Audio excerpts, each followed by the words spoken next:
Good morning, America. Up in flames. Entire blocks burning in Washington. Residents forced to flee their homes. Strong winds whipping up multiple fires, fueled by tinderbox conditions, smoke rising from the city. The governor declaring a statewide emergency, activating the National Guard. The battle right now to get those fires under control. Breaking overnight, deadly shooting at an In-N-Out burger in Idaho. What's happening? What happened? What's happening? Shoot. People sent scrambling. We're getting inundated with calls, reports of multiple people down. The suspected gunman shot and killed. What we're learning this morning. New overnight, path to peace? President Trump's major about-face halting planned attacks on Iran, citing progress on impossible deal, what it could mean for the vital Hormuz Strait. Reflecting pool battle, President Trump blasting the high-profile federal prosecutor he appointed, criticizing her move to drop charges of vandalism against a former Olympic athlete. Will he get a requested apology? Captured on camera. Hands up! Hands up! Yo! Don't move! The moment police move in on a man accused of stealing a car with a toddler still inside after a mother's frantic call for help. Someone just stole my car, and it has my 2-year-old daughter in it. How they tracked him down in minutes. Unbearable. The rise in bear sightings across America, rummaging through unlocked cars, eyeing children in suburban neighborhoods, and even raiding the refrigerator. He was in the house probably for an hour. What's behind the increase in these close encounters? Throwing jackpot, the Powerball prize climbing overnight. How much you stand to win? If you're gonna do something, you better do it now. Plus, Spider-Man Soars, the superhero spectacular showing at the box office. Live from ABC News headquarters in New York City, it's Sunday. Good morning, America. And it is a good Sunday. That Powerball jackpot, $748 million right now. After we didn't win. Yeah. After we didn't win. Spider-Man is just crushing it. Good morning, America. It is good to see you. It's good to see Rhiannon here at the desk as well. We've got a lot of news here this morning, including that deadly shooting at an In-N-Out burger spot in Idaho. At least 3 people were killed, including the gunman, so we're following. Yeah, also the cyber attacks on water systems are growing. Sources telling us 7 states have now been hit. We'll have details on that just ahead. But we do begin with the wildfires in the Pacific Northwest. Flames ripping through homes overnight in Washington state. ABC's Alex Stone joins us now from Spokane. Alex, good morning. Whit, good morning. It has been a very long night for firefighters here, and they worry what they're going to find now that the sun has come up. They know that they have lost homes overnight, but they don't yet know how many. The wind has been pushing these flames here. Overnight in Washington, entire blocks of homes seen burning. Firefighters unable to battle the flames in these neighborhoods, focusing instead on getting residents out. It's a tragedy what we're seeing over there. When the sun rises in the morning, I think we're going to be in shock to see some of the scenes that emerge out of there. Residents under evacuation orders, lines of cars backed up as people try to get out. Over there is the fire that can potentially take everything that we worked for. The local sports complex completely engulfed. A towering plume of smoke over Spokane as flames moved around the metro area. 3 separate fires burning at the same time, all pushed by strong wind. The governor declaring a state of emergency, issuing a burn ban through September. Our state's facing a very serious situation with multiple fires. Our hearts go out to Washingtonians who are losing their homes and being evacuated. And activating the National Guard to support firefighters. Spokane seeing massive plumes of smoke billowing over mountains and neighborhoods. Thick gray clouds covering the skies as air crews desperately try to combat the flames from above. The destructive inferno fueled by hot, dry, and windy conditions. A lot of wind. All the influx. Threatening at least 5,000 structures, scorching entire homes in its path, and leaving over 25,000 customers in the state without power this morning. Officials say there are at least 5 complex fires burning, more than 250,000 acres combined statewide. The Madrite fire scorching more than 40,000 acres, only 19% contained and more than 600 firefighters deployed. Wildfires erupting across the West, at least 30 fires raging in Oregon, more than half the state facing severe drought conditions in what could be the state's worst wildfire season on record. The Roe Creek Complex fire there blazing through more than 300,000 acres, just 55% contained. And with firefighters are hoping they're going to get a bit of a break today. It is cooler. The high today only going to be around 75 degrees. Clouds are in the forecast and a lot less wind.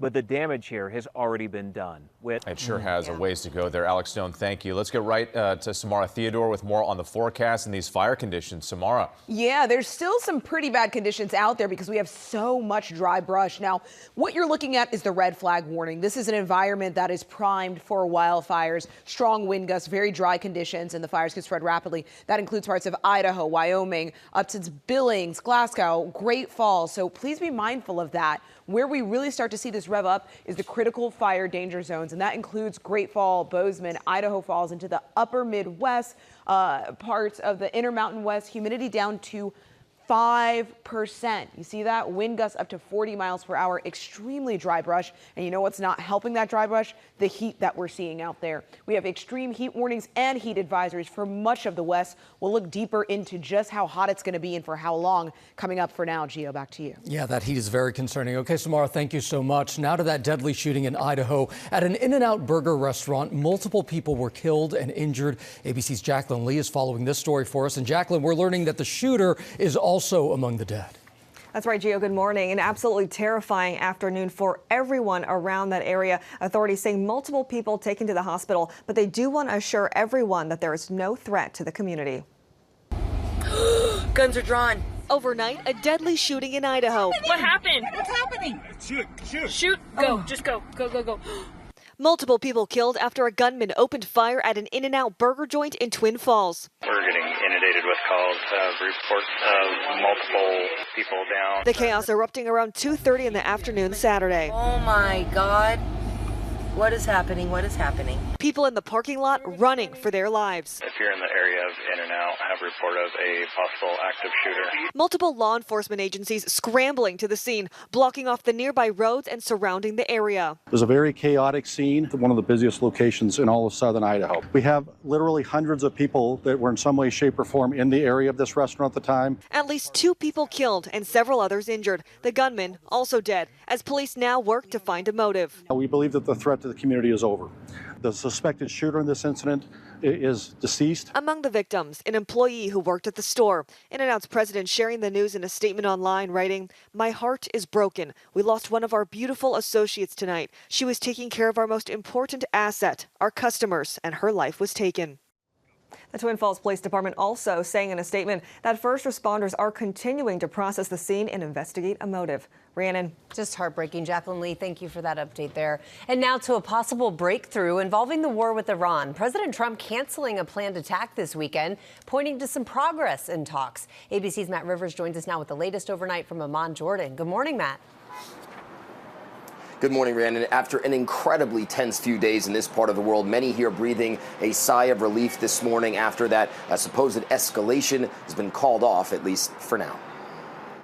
This morning, a major about-face after weeks of escalating tensions between the U.S. and Iran, Trump halting planned attacks after officials warned that he was considering an intense attack on energy targets, which could have begun this weekend. Overnight, writing online, "I have agreed to cancel the attack, subject to being able to rapidly make a deal." Adding, the perimeters of a deal has been agreed to. This would include the immediate, complete, and total opening of the Hormuz Strait and an end to Iran's nuclear threat.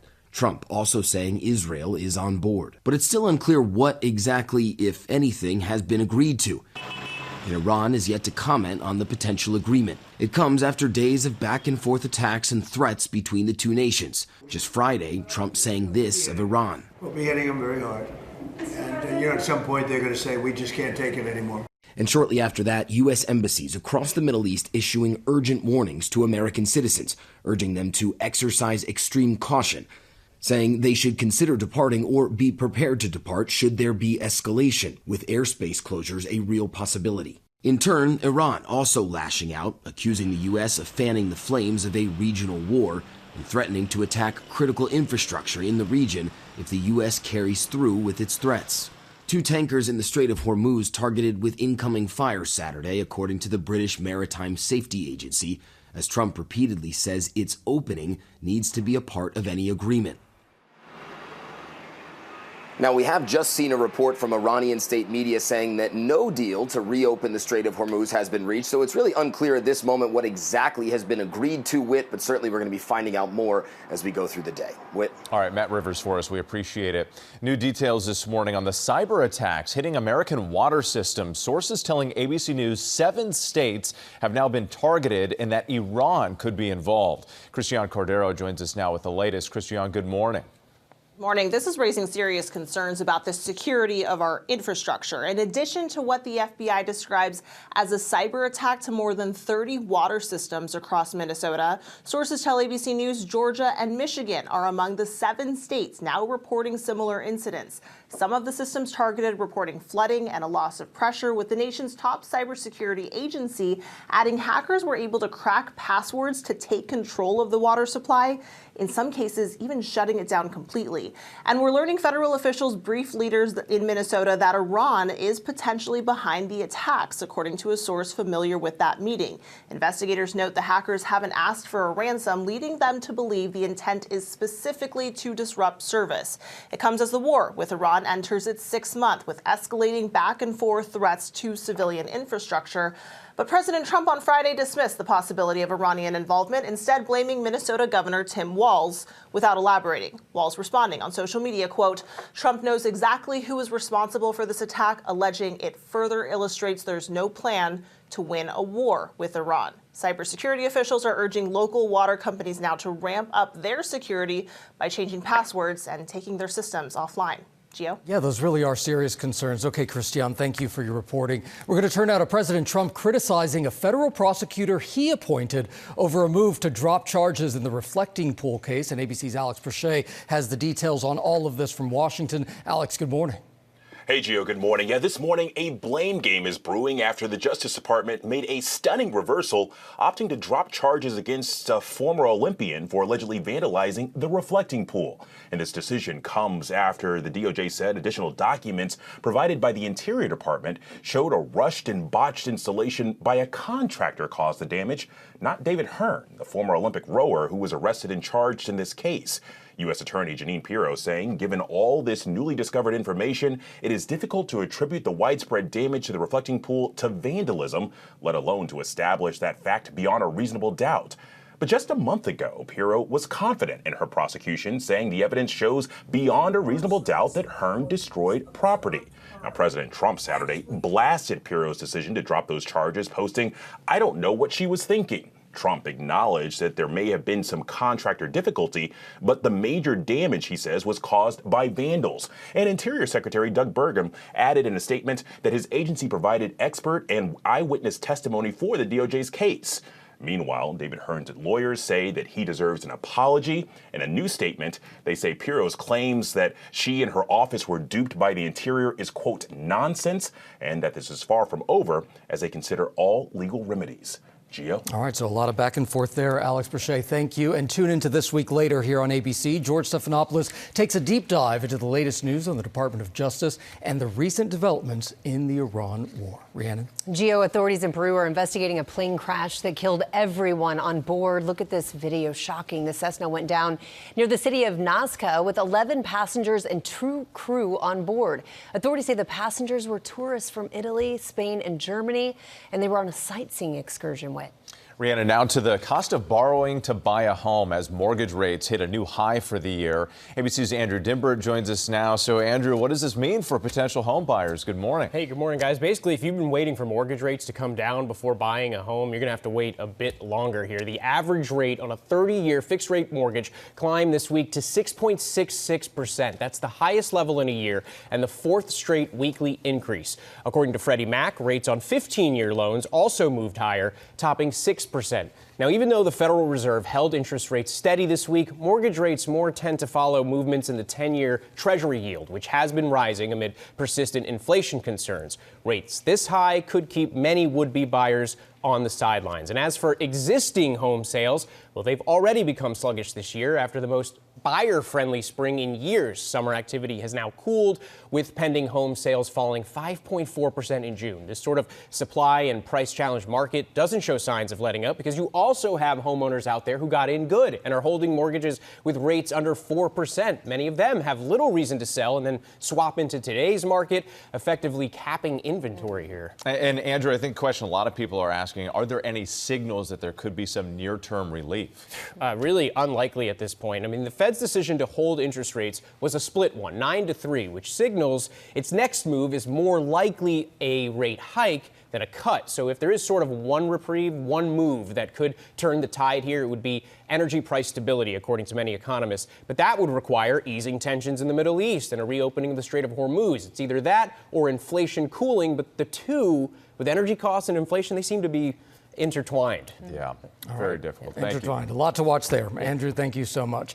Okay, we're going to need that money, right? We're going to need that money for the mortgage. You've got another chance to become a multi-millionaire.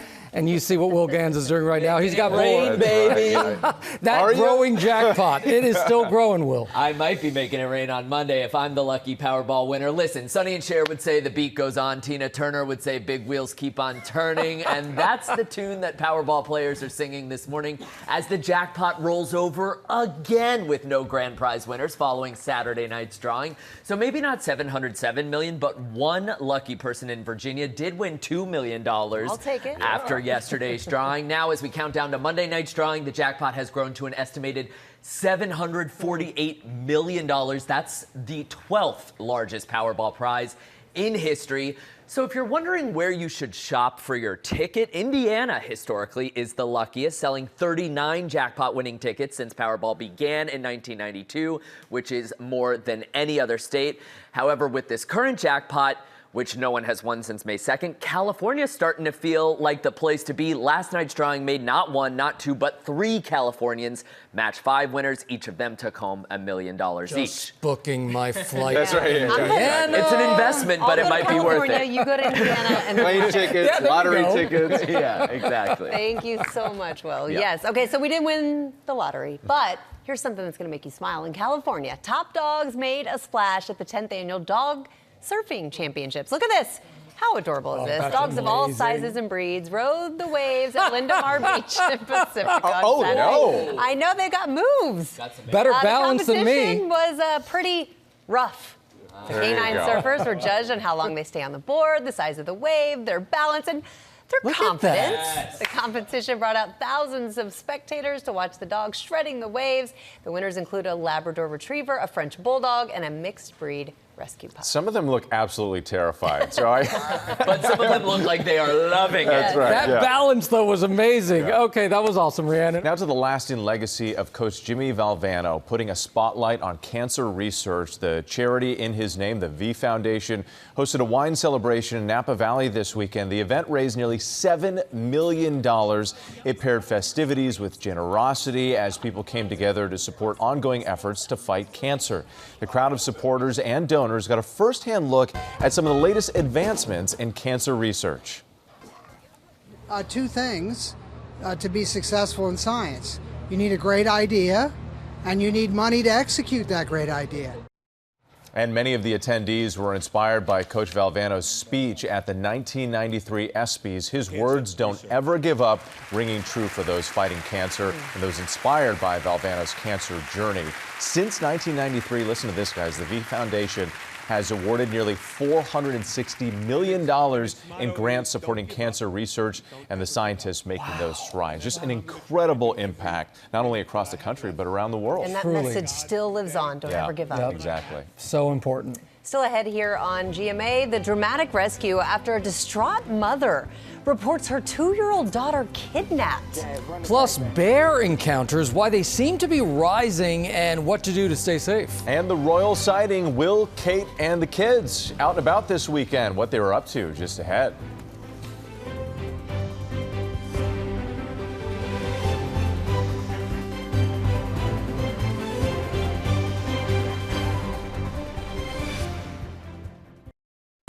What is happening to me? Did you miss me, Spidey? I'm losing my mind. I am totally out of control. I gotta fix whatever this is right now. Oh, it looks so good. Welcome back to GMA. Spider-Man Brand New Day soars to a box office record. Listen to this. The movie reeled in $168 million on Friday alone, earning the all-time record for opening day. Industry estimates put the film on track to take $325 million for the entire weekend. Wow. Unbelievable. And if you can't make it to the movies, you can catch the adventures of your friendly neighborhood Spider-Man at home. This is very popular too. Check out Spidey and His Amazing Friends, streaming right now on Disney+. I'm going today. You're going today to see it, right? Wait, yes. Didn't you say you were catching up on all the old ones? Yes, we've watched all the Tom Holland Spider-Man this week, the last 2 weeks. I waited too long. I can't get tickets. Yeah. It's like sold out everywhere. Get on it. Thank you for that. All right, let's take a look at some of the other stories that we're following on this Sunday morning here. In Russia, officials investigating a deadly blast at a cafe in Moscow. Authorities say at least 3 people were killed, 21 injured. They say the fatalities included a security guard, a bystander, and a female suspect. And Britain's Prince William, his wife Kate, and their 3 little kids enjoyed a royal outing this weekend. The family attending the Commonwealth Games in Glasgow, Scotland. A press officer at the Games telling ABC News that the family attended the netball final between Jamaica and Australia before meeting with volunteers and athletes. And Sopranos actor Vincent Pastore has died at 80 years old. His manager says Pastore died this weekend at his home in the Bronx, New York. Pastore was best known for playing a friend of Tony Soprano, who becomes an FBI informant on the beloved series. So many loved his work. Yeah, truly a loss. Yeah. We do start this half hour with the dramatic police body camera video showing the moment a 2-year-old girl was rescued from an alleged kidnapper. ABC's Morgan Norwood joins us now. Morgan, police were actually able to track him down quickly, though, right? They were, and this happened in a matter of minutes, Whit. Good morning. You can hear the panic in the mother's voice on that 911 call. She stepped away just for a second to deliver an Instacart order, only to come back and find her SUV gone with her daughter still inside. What happened next unfolded in minutes, and it was all captured on police body camera video. Take a look. Hey, hands up! Hands up! This morning, heart-pounding moments in Atlanta as police converge on this stolen vehicle with a 2-year-old inside. Get out the car, slow. The rescue captured on police body camera video after the child's mother called 911 to report her car had been stolen with her daughter inside. Someone just stole my car, and it has my 2-year-old daughter in it. The incident happening Thursday afternoon. The frantic mother telling the operator she was dropping off an Instacart order. When she came outside, her vehicle was gone. You said your daughter's inside the vehicle? Yes. Police from the Auto Crimes Unit jumping into action, utilizing license plate readers to track the car's movements. We were able to ascertain the license plate, and I immediately began tracking it. Eventually tracking the car to this parking lot. Hands on the window now! Immediately ordering a man out of the car. Get out the car, slow. Then rescuing the toddler. It's okay, baby, it's okay. It's okay, baby. 21-year-old Salim Martin arrested for kidnapping among other charges. This morning, that child back safe with her mother, thanks to quick-thinking officers. They were able to be there in a minute or two and get eyes on this vehicle. It was rather remarkable. It truly was, and we know that 2-year-old is back home safe this morning. Officers say it didn't take long before she was asking them for high fives, even offering to share her sippy cup. Again, a remarkable ending to what could have been a really tragic day. Oh, we're so glad she's okay. Yeah. All right. Thank you. Now we turn to the rise in bear sightings in a number of neighborhoods across the country. I'm glad I'm not in this number. ABC's Ike Chachi has been looking into this. So have you come across any bears, Ike? Thankfully, no. Listen, good morning, Rhiannon. It's peak season for bear run-ins, okay? In Colorado alone, wildlife officers have fielded nearly 2,000 bear reports this year. That's roughly double this time last year. From Tahoe to the Rockies, even to Connecticut, these bears are getting bolder.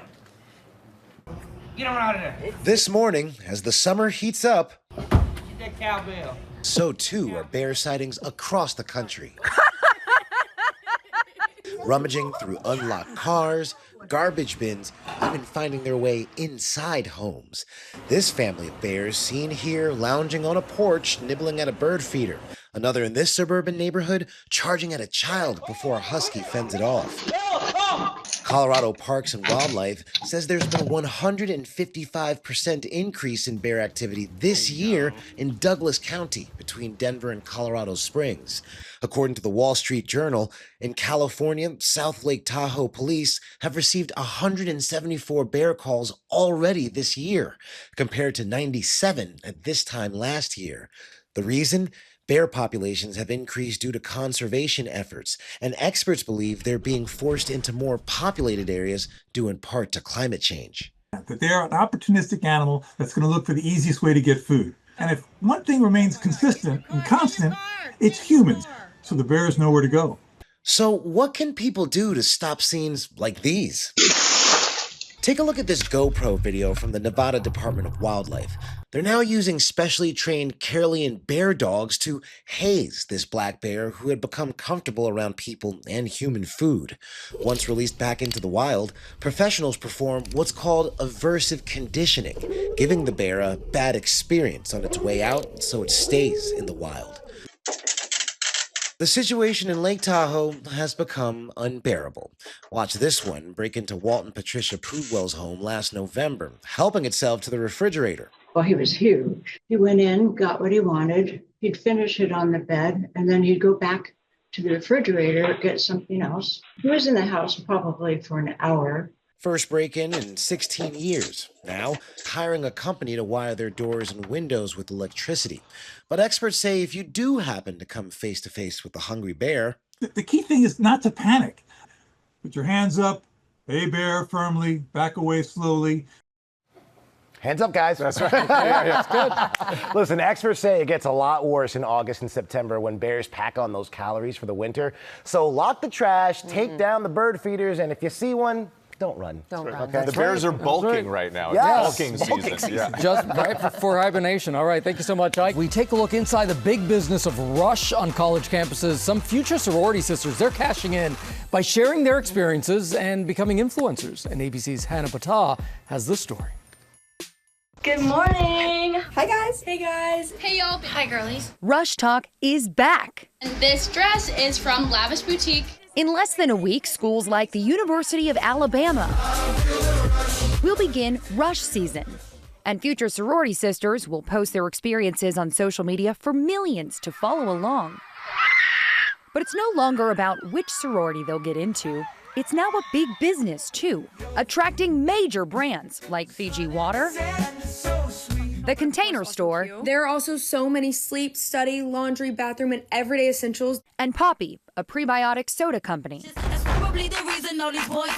A huge part of the Poppy consumer is on college campuses, so why not kick off the school year in the best way with them during sorority recruitment? Sophia Sesto, a vice president at Poppy, says finding the right Rush Talk faces to promote their product can translate into millions of dollars of exposure. We had over 10,000 posts from sorority recruitment last year. We actually onboarded 250 new Poppy ambassadors that will be sampling Poppy on campus, creating epic digital content, and bringing Poppy into their and their world's authentic college lives. Many of those applicants hoping to become the next Kylan Darnell. Today is the first day of Bama Rush. Darnell was a freshman at Alabama in 2022 when she became synonymous with the first wave of Bama Rush. The original wet brush. She was able to turn brand partnerships like these into a lucrative career as an influencer. I was able to put myself through college. I support myself completely. I've been financially on my own since my freshman year of college. It took me completely by surprise, but it's been a lot of fun since. Wouldn't change it for the world. Incoming Ole Miss freshman Haley Peterson can't wait for Rush. When she heard the clothing company Pants Store was looking for brand ambassadors, she signed up, not expecting to be picked. Oh my God, I did get a dress. It's a huge deal where I'm from. It's one of the most popular stores, I feel like. It's been an opportunity to not only get myself out there, but to meet girls who are also rushing in the fall, and we already have one thing in common together. Wow. Thanks So to Hannah interesting. Patah. It's we're all just watching, very interesting. Coming up here on Good Morning America, the library has always been a place for great stories, and now it is the setting for one. We've got a story you do not want to miss just ahead. Back now here on Good Morning America, and how a father's simple trip to the library turned into something much more. A growing community of dads raising lifelong readers. ABC's Will Gantz has this story. You're going to make us cry again this morning, Will? Maybe, and I know we have a couple lifelong readers, all of us maybe on this couch, but when you think about the greatest literary fathers of all time, Atticus Finch, Mr. Bennett, Bob Cratchit, they all might come to mind, but one real-life dad, Khari Arnold in Atlanta, Georgia, is giving new meaning to the idea of what a literary father can be. This is the story Mickey and friends are on a mission to find colors all around. Of the library dads. We're committed to doing three things: bonding, books, and brotherhood. Khari Arnold began making weekly trips to the library with his daughter when she was just 4 months old. People often confuse teaching children to want to read with teaching them how to read. Even now, as a toddler, my goal is to build the desire to want her to read. That bonding time outside of the house with his daughter, inspiring Khari to write a brand new chapter for his Atlanta neighbors. I realized it would be great to get more dads involved. And so the very first one was July 20th, 2024, and about 10 of us in total pulled up. And from there, we've grown the organization to reach over 1,200 people. Monthly library link-ups consisting of bonding over games and crafts, books that dads and guest speakers read aloud to kiddos, and brotherhood focused on community building for the dads. The library dads tackling not only America's loneliness epidemic, but our literacy crisis too. Because it's a party. I think about a young boy specifically because there is a disparity in literacy rates between boys and girls. And especially our African-American boys. So the goal is for them to become a lifelong reader. The opening pages for one generation of a story that began for Khari many years ago. Who inspired you to be a lifelong reader? My grandmother was the first person to read to me. She was a school librarian, so I always remember her having, a joy for reading.